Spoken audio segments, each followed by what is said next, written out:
The Tavistock Portman's a specialist mental health trust. We're based in central London in the UK.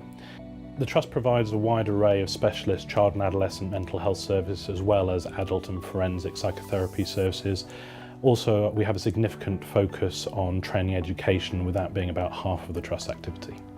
Given the trust is a public sector organisation, we do have some specific challenges to our sector around particularly the reporting of our projects and how we handle the governance. Traditionally in the NHS, the management of projects has not been centralised.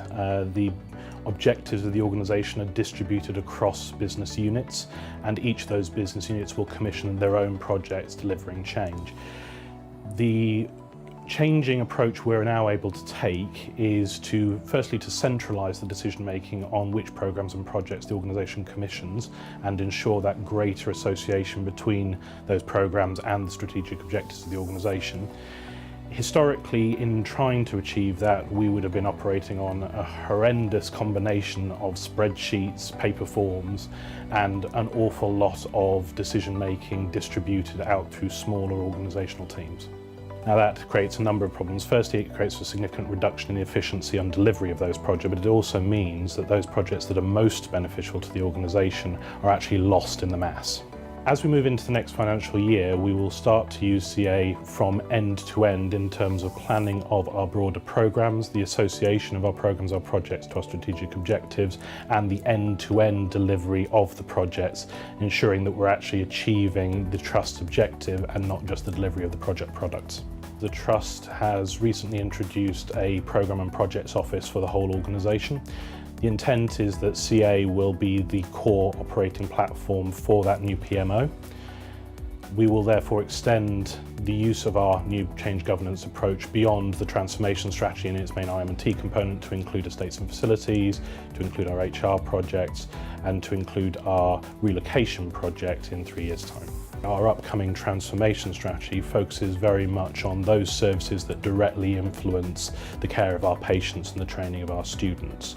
Those projects will be focused on improving health outcomes, include improving training outcomes for our students.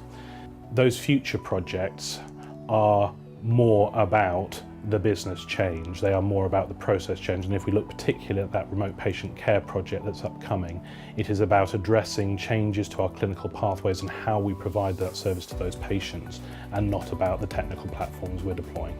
Many NHS organisations struggle with the competition between projects and developing new services and keeping the lights on our operations. The CA solution will allow us to have a much better view of the spend on our existing projects. It will also allow us to deliver those projects much more efficiently over time. As part of implementation of the toolkit, we've engaged Primari. Primari have brought a huge amount of external and other industry expertise. They have allowed us to configure the system in a timeline we simply couldn't have achieved internally. What Primari has allowed us to do is to take the CA toolkit and to customise it for the NHS, ensuring that it is mapped to existing standing financial instructions within the NHS and is also mapped to the public procurement regulations. This will form an NHS pack that we would expect other NHS organisations to pick up and at least find themselves 80% of the way there. I believe many NHS organisations will benefit from a more rigorous approach to change governance, and the implementation of a toolkit such as CA PPM would allow those NHS organisations to better embed that cultural change across their organisation.